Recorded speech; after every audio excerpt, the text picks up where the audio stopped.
سے ریکویسٹ ہے کہ اسے شیئر کر دیں. جی جی جیسے ہی آتی ہے ہم اس کو لے لیتے ہیں. جی جی ٹھیک ہو گیا جی, لیں جی. جی چلیں. تو سب سے پہلے جو مسئلہ ہے وہ یہی ہے کہ ایک باندی کا جو سطر ہے وہ کیا ہے. تو دیکھیں اس میں فقہا کے درمیان 3 میجر اوپینینز ہیں. فقہا میں 3 میجر اوپینینز ہیں باندی کے سطر کے متعلق. سب سے پہلا اوپینین جو ہے وہ یہ ہے بین السرۃ الی الرکبہ, کہ ناف سے لے کر نیول سے لے کر نی تک یہ باندی کا سطر ہے. ابھی میں اس پر ڈسکس کروں گا. نمبر 2, دوسرا قول, دوسرا اوپینین جو ہے فقہا کا وہ یہ ہے عورتها مثل عورت الحرہ بالنسبۃ لمحارمها, کہ جس طرح یعنی باندیوں کا سطر اتنا ہے جتنا ایک آزاد عورت کا اپنے محرم کے سامنے ہوتا ہے. اب ایک آزاد عورت کا اپنے محرم کے سامنے سطر کیا ہوتا ہے؟ پورا جسم ہوتا ہے سوائے سر کے, گردن کے, ہاتھ کے اور جو پنڈلیاں ہیں اس کے, باقی پورا جسم سطر ہے.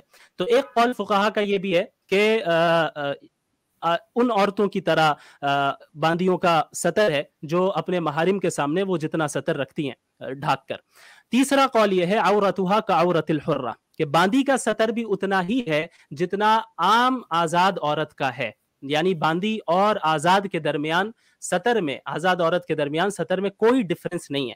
اب یہاں پہ 3 مختلف اقوال ہیں. اسی سے آپ کو اندازہ ہو جانا چاہیے کہ یہ ایک ایسا مسئلہ ہے جو اجتہادی مسئلہ ہے جس میں فقہا نے اجتہاد کیا ہے. یعنی اس مسئلے میں کوئی نص صریح موجود نہیں ہے, قرآن کی کوئی صریح آیت موجود نہیں ہے. اسی طرح احادیث میں کوئی صحیح روایت ایسی مل جائے جس میں اللہ کے نبی صلی اللہ علیہ وسلم نے باندی کے سطر کو الگ قرار دیا ہو, یہ کتاب و سنت میں ملنا مشکل ہے. اور جو روایتیں ملتی ہیں اس پر ہم بات کریں گے انشاءاللہ.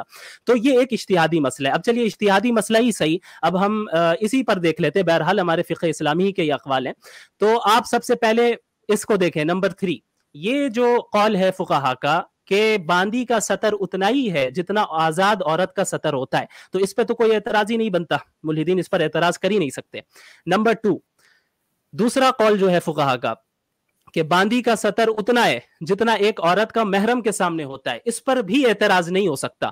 کیونکہ باندیوں کے لیے یہ جو حکم بعض فقہا نے دیا ہے کہ اتنا عام آدمیوں کے سامنے وہ کھول سکتی ہے جتنا آزاد عورت محرم کے سامنے کھول سکتی ہے, یہ ان پر تخفیف کے لیے, ان پر آسانی کے لیے, کیونکہ انہیں سروس دینی ہوتی ہے, بہت زیادہ کام کاج کرنا ہوتا ہے. اگر ان پر اس طرح کا مکمل حجاب نافذ کر دیا جاتا تو ہوتا یہ کہ ان پر بہت زیادہ مشقت آ جاتی, بہت زیادہ دشواریاں ہوتی, اس لیے یہ تخفیف دی گئی ہے. ہاں, یہ جو قول جن فقہا کا ہے اس پر وہ یہ بھی شرط لگاتے ہیں کہ یہ اس وقت ہے کہ جب فتنے کا اندیشہ نہ ہو. اگر کوئی باندی ہے اور فتنے کا اندیشہ ہو جائے, وہ سر کھول کرے, مثلا ہاتھ کھول کرے, جس طرح محرم کے سامنے کھول سکتے ہیں وہ بازار میں اتنا کھول کرے, پیر قدم کھول کرے. اب اس سے فتنے کا اگر اندیشہ ہو تو ایسی باندی پر لازم ہوگا کہ وہ مکمل حجاب کرے جس طرح عام آزاد عورتیں حجاب کرتی ہیں. اچھا, اب یہ تینوں اقوال, یہ جو میں نے ابھی باتیں کہی ہیں, یہ آپ کو ان کتابوں میں یہ ساری چیزیں مل جائیں گی. الاختیار لتعلیل المختار, یہ ساری, یہ فقہ حنفی کی کتاب ہے. شرح المہذب فی الفقہ الشافعی, فقہ شافعی کی کتاب ہے. الشرح الکبیر لاقرب المسالک الی مذہب الامام مالک. یہ ساری معتبر کتابیں ہیں فقہ میں جس کی طرف علماء اور پورے تمام مسلمان رجوع کرتے ہیں. ظاہر ہے میں جانتا ہوں یہ کتاب کیا, یہ نام بھی ملحدین کے سروں کے اوپر سے جانے والے ہیں کیونکہ وہ تو گوگل سے سرچ کر کے احادیث نکالتے ہیں, یہ ان کا علمی معیار ہے. بہرحال اب یہ جو 2 اوپینین ہے اس پر تو اعتراض ہو نہیں سکتا. اب جو یہ تیسرا اوپینین ہے جس پر اعتراض کیا جاتا ہے وہ ہے بین السرۃ الی الرکبہ, کہ وہ فقہا جو یہ کہتے ہیں کہ باندی کا سطر نیول سے لے کر نی تک ہے, ناف سے لے کر گھٹنے تک ہے, اس کے متعلق کیا فقہا نے کہا ہے. جن علماء نے اس رائے کو ایکسپٹ کیا ہے ان علماء کی کیا رائے ہے ہم انہی سے پوچھیں گے, ان ملحدین سے نہیں سمجھیں گے. اب آپ دیکھ لیں, یہ جو نیکسٹ پیج میں نے آپ کے سامنے اوپن کیا ہے, یہ جو عبارت ہے, یہ جو پیراگراف آپ کے سامنے ہے, یہ زاد المستقنع, یہ ابن قدامہ کی بہت ہی معروف کتاب ہے فقہ حنبلی کی, اس کی شرح الممتع ہے. اس میں یہ پیراگراف موجود ہے جس میں اس کی وضاحت موجود ہے. وہ وضاحت کیا ہے؟ الامۃ ولو بالغہ وہی المملوکہ عورتها من السرۃ الی الرکبہ, کہ ایک جو باندی ہے اگرچہ وہ بالغ ہو, چونکہ وہ پوزیسڈ ہے, مملوکہ ہے, تو اس کا جو سطر ہے وہ نیول سے گھٹنے تک ہے. لیکن فلو صلت الامۃ مکشوفۃ البدن ما عدا ما بین السرۃ والرکبہ فصلاتها صحیحہ, اگر ایک ایسی باندی نماز پڑھتی ہے صرف بین سرہ اور رکبہ یعنی نیول اور نی کے درمیان کے حصے کو ڈھانک کر باقی پورا جسم اس کا کھلا ہو، اگر اس کنڈیشن میں وہ نماز پڑھتی ہے فصلاتها صحیحہ، اس کی نماز صحیح ہے. کیوں؟ لأنها سترت ما يجب عليها ستره في الصلاة، کیونکہ اس باندی نے جسم کے اتنے حصے کو ڈھانک دیا جتنے حصے کو ڈھانکنا اس پر نماز کی حالت میں ضروری ہے. تو معلوم ہمیں یہ ہوا کہ یہ جو بین سرتی ربا والی اوپینین ہے، والی رائے ہے فقہا کی کہ ناف سے لے کر گھٹنے تک باندی کا سطر ہے، یہ عام حالت میں نہیں، یہ نماز کے لیے، یعنی نماز کا منیمم سطر ہے. نماز کا سطر کا بھی مطلب یہ نہیں کہ وہ جب نماز پڑھے گی تو پورے کپڑے اتار کر بس اتنا ہی ڈھاکے گی، نہیں، منیمم. جس طرح مردوں کے لیے ناف سے لے کر گھٹنے تک پہننا یہ منیمم ہے، علی الاقل اتنا ڈھانکنا ضروری ہے. لیکن ایسا تو نہیں ہوتا نماز پڑھنے جاتے ہیں تو کپڑے اتار دیتے ہیں، اتنا ڈھانک کر پڑھتے ہیں. تو یہ ان کے لیے اس کی رخصت دی گئی، ان پر تخفیف کیا گیا ان کی آسانی کے لیے کہ نماز کا سطر الگ ہے اور نظر کا سطر الگ ہے. تو جن فقہا نے اس قول کو اختیار کیا ان کے نزدیک نماز کا سطر الگ ہے اور نظر کا سطر، دیکھنے کا سطر، لوگوں کے سامنے آنے کا سطر الگ ہے. وہ کیسے؟ اب آپ دیکھیں کہ فقہا کے یہاں ایک عورت جب باہر جائے گی بازار میں تو وہ اپنے چہرے کو ڈھاکے گی. کیوں؟ کیونکہ اس میں فتنے کا اندیشہ ہے. لیکن جب نماز پڑھے گی تو نماز کی حالت میں اس کو چہرہ ڈھانکنا اس کے لیے ضروری نہیں ہے. اور بعض فقہا تو مکروہ قرار دیتے کہ نماز میں اگر تنہائی میں پڑھ رہی ہے تو چہرہ نہیں ڈھانکے گی. تو اس سے معلوم ہوا کہ نماز کا سطر الگ ہوتا ہے اور لوگوں کے سامنے آنے کا سطر الگ ہوتا ہے. تو یہ اس روایت اس لائن سے ہمیں پتہ چل گیا فقہا کے اس قول سے کہ یہ نماز کے متعلق ہے. اب آئیے نظر کا کیا حکم ہے. آپ کے سامنے شیخ الاسلام ابن تیمیہ رحمہ اللہ، ان کے نام سے کون ہی واقف نہیں ہوگا، وہ فرماتے ہیں اسی کتاب میں یہ آپ کو پیراگراف مل جائے گا، ان المقصود من الحجاب هو ستر ما يخاف منه الفتنہ بخلاف الصلاة. دیکھو جو حجاب کا مسئلہ ہے وہ اس میں جسم کو چھپانے کا جو اس کے پیچھے اصل مقصد ہے وہ فتنے سے بچنا ہے، بخلاف الصلاة، برخلاف صلاح کے. ولہذا یجب علی الانسان ان یستتر فی الصلاة، یعنی نماز میں فتنے کی وجہ سے ہم عورتیں یا مرد یا آزاد ہو یا پھر جو ہے باندی ہو، فتنے کی وجہ سے ستر نہیں کرتی ہیں. نماز میں جسم کو ڈھانکنا نماز کی وجہ سے. اسی لیے اگر تنہائی میں اگر کوئی بندہ نماز پڑھ رہا ہو جہاں کوئی اسے دیکھنے والا نہیں ہے، جیسا کہ انہوں نے یہ ذکر کیا ہے، تو ایسے موقع پہ بھی اس کو اپنے پورے جسم کو ڈھانکنا اس کے لیے ضروری ہوگا. تو اس کے بعد یہ لکھتے ہیں لیکن فی باب النظر، لیکن جہاں تک دیکھنے کا تعلق ہے، انما یجب التستر حیث ينظر الناس، تو اس وقت اس جسم کو ڈھانکنا ضروری ہوگا جہاں بھی لوگ دیکھنے لگ جائیں گے.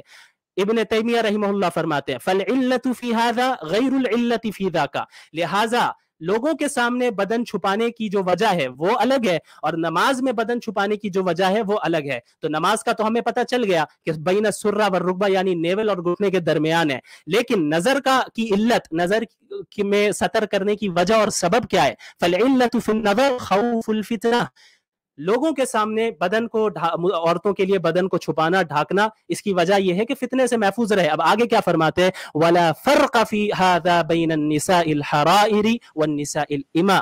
تو لہٰذا اس مسئلے میں، نظر والے مسئلے میں، لوگوں کے سامنے آنے کے مسئلے میں، بازاروں میں چلنے کے مسئلے میں آزاد عورتوں اور باندیوں کے درمیان کوئی فرق نہیں ہے. زبردست. یعنی یہ جو سطر ہے نماز کے لیے، یہ بھی ان کا قول ہے. میں یہ نہیں کہہ رہا کہ جن لوگوں نے اس قول کو اختیار کیا فقہا نے یہی رائے صحیح ہے، میں اس کی طرف مائل نہیں ہوں. لیکن فقہ اسلامی کا چونکہ قول ہے میں نے اس لیے ذکر کیا کہ جو یہ کہتے بھی ہیں وہ نماز کے سطر اور نظر کے سطر میں فرق کرتے ہیں. تو یہ ہے سطر کا مسئلہ.